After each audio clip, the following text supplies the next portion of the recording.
Hello friends, कैसे हैं आप सब। दोस्तों, हर कोई अपनी लाइफ में आगे बढ़ना चाहता है और अपनी सफलता को प्राप्त करना चाहता है, अपनी मंजिल को तय करना चाहता है। हर जगह वो कामयाबी की सीढ़ियां चढ़कर अपनी लक्ष्य को प्राप्त करना चाहता है। तो लक्ष्य को कैसे प्राप्त करते हैं और उसमें क्या क्या करना पड़ता है, आज मैं इस छोटे से प्रसंग के द्वारा आपको बताऊंगी। इसका शीर्षक है कामयाबी का रहस्य। एक 8 साल का लड़का गर्मी की छुट्टियों में अपने दादाजी के पास गांव घूमने आया। एक दिन वो बड़ा खुश था। उछलते कूदते वो दादाजी के पास पहुंचा और बड़े गर्व से बोला, मैं बड़ा होकर बहुत सफल आसामी बनना चाहता हूँ। क्या आप मुझे सफल होने के कुछ टिप्स दे सकते हैं। दादाजी ने हाँ में सिर हिला दिया और बिना कुछ कहे लड़के का हाथ पकड़ा और उसे अपने करीब की नर्सरी यानी पौधशाला में ले गए, जहाँ बहुत सारे पौधे थे। वहाँ जाकर दादाजी ने 2 छोटे छोटे पौधे खरीदे और घर वापस आ गए। वापस लौटकर उन्होंने एक पौधा घर के बाहर लगा दिया और एक पौधा गमले में लगाकर घर के अंदर रख दिया और उस बालक से पूछने लगे, क्या लगता है तुम्हें, इन दोनों पौधों में से भविष्य में कौन सा पौधा अधिक सफल होगा। दादाजी ने पूछा। लड़का कुछ क्षणों तक सोचता रहा और फिर बोला, घर के अंदर वाला पौधा ज़्यादा सफल होगा, क्योंकि वो हर एक खतरे से सुरक्षित है, जबकि बाहर वाले पौधे को तेज धूप, आंधी, पानी और जानवरों से भी खतरा है।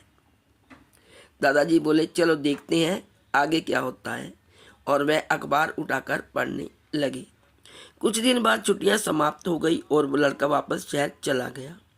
इस बीच दादाजी दोनों पौधों पर बराबर ध्यान देते रहे और समय बीतता गया।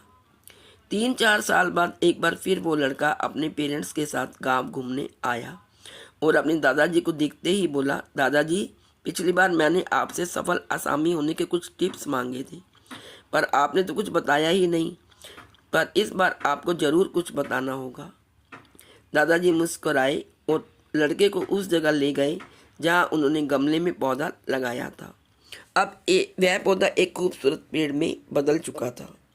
लड़का बोला, देखा दादाजी, मैंने कहा था ना कि ये वाला पौधा ज़्यादा सफल होगा। अरे पहले बाहर वाले पौधे का तो हाल देख लो। और ये कहते हुए दादाजी लड़के को बाहर ले गए। बाहर एक विशाल वृक्ष गर्व से खड़ा था। उसकी शाखाएं दूर दूर तक फैली थी और उसकी छांव में खड़े राहगीर आराम से बातें कर रहे थे। अब बताओ कौन सा पौधा ज़्यादा सफल हुआ, दादाजी ने पूछा।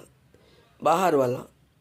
लेकिन ये कैसे संभव है, बाहर तो उसे न जाने कितने खतरों का सामना करना पड़ा होगा, फिर भी इतना फल फूल गया, लड़का आश्चर्य से बोला। दादाजी मुस्कुराए और बोले, हाँ, लेकिन खतरों का सामना करने के अपने अलग फ़ायदे भी तो हैं। बाहर वाले पेड़ के पास आज़ादी थी कि वो अपनी जड़ें जितनी चाहे उतनी फैला ले, अपनी शाखाओं से आसमान को छू ले, पर इसके लिए उसे कई विपदाओं का सामना भी करना पड़ा। बेटे, यदि इस बात को ध्यान में रखकर तुम जो भी करोगे उसमें तुम सफल होंगे। अगर तुम जीवन भर समस्याओं से घबरा कर काम करते रहते हो तो तुम कभी भी उतनी उन्नति नहीं कर सकते जितनी तुम्हारी क्षमता है। लेकिन अगर तुम तमाम खतरों के बावजूद इस दुनिया का सामना करने के लिए तैयार रहते हो तो तुम्हारे लिए कोई भी लक्ष्य हासिल करना असंभव नहीं है। लड़के ने लंबी सांस ली और उस विशाल वृक्ष की तरफ देखने लगा। वो दादाजी की बात समझ चुका था।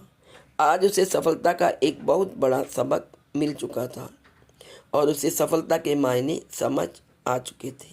तो दोस्तों, बहुत सारी कठिनाइयों, बहुत सारे खतरों को झेल कर ही हम अपनी मंजिल तक पहुंच सकते हैं और सफलता प्राप्त कर सकते हैं। आज इस वीडियो में इतना ही। Please like, share and subscribe. Thank you so much.